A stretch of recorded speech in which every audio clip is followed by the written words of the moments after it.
میں نے دیکھا کہ مسجد نبوی میں ایک کھجور کا سوکھا ہوا تنا پڑا ہے. توجہ ہے, ایک کھجور کا سوکھا ہوا تنا پڑا ہے.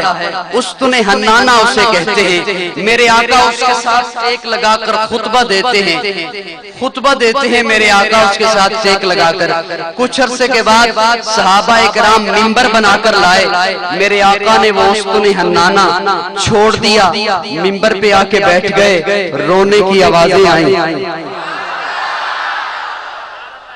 میں نے کہا میں ایک موتی دوں گا بازوک لوگوں کو.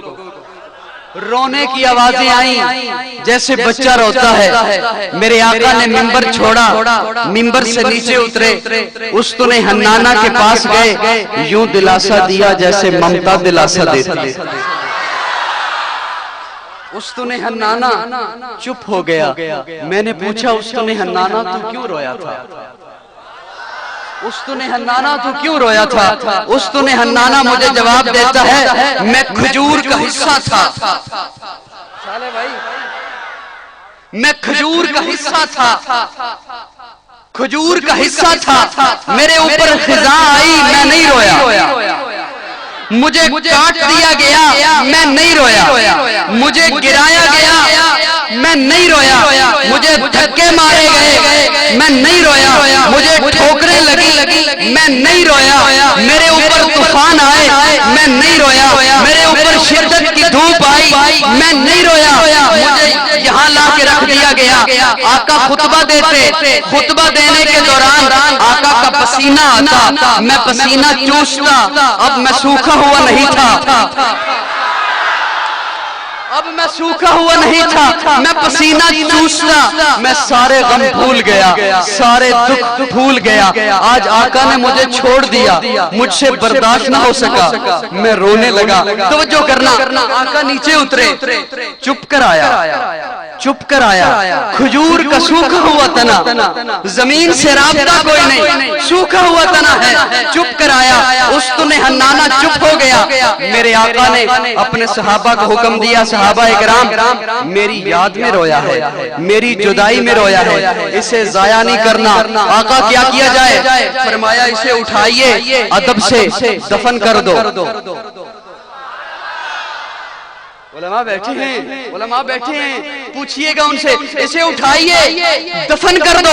صحابہ اکرام نے اٹھایا, لے کے جانے لگے. میرے آقا نے کہا صحابہ کہاں لے کے جاتے ہو؟ کہاں دفن کرنے؟ کہاں کہیں اور نہیں, میرے پاس دفن کرو.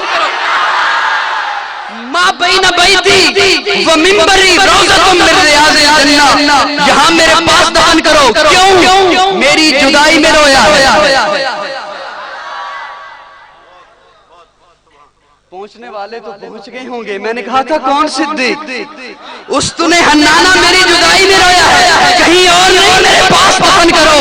ایک دن آقا خطبہ دے رہے ہیں, آقا نے اپنے جانے کی باتیں کی, دین مکمل ہو گیا. اب میں دنیا سے چلا جاؤں گا, پردہ فرما جاؤں گا, دنیا سے اٹھ جاؤں گا. ایک طرف سے رونے کی آواز آئی. پوچھا کون رو رہا ہے؟ مزاج شناس نبوت صدیق رو رہا ہے. کہا اسے بھی میرے پاس لے آؤ. بین بیتی و منبری روضۃ من ریاض الجنہ.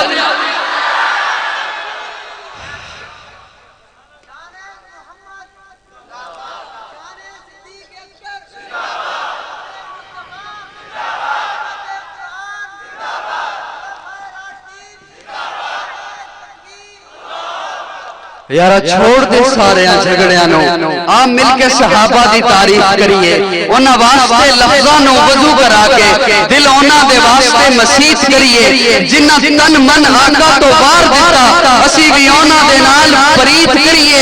الطاف زمانہ دیوانہ آکھے, اسین صدیق کریے.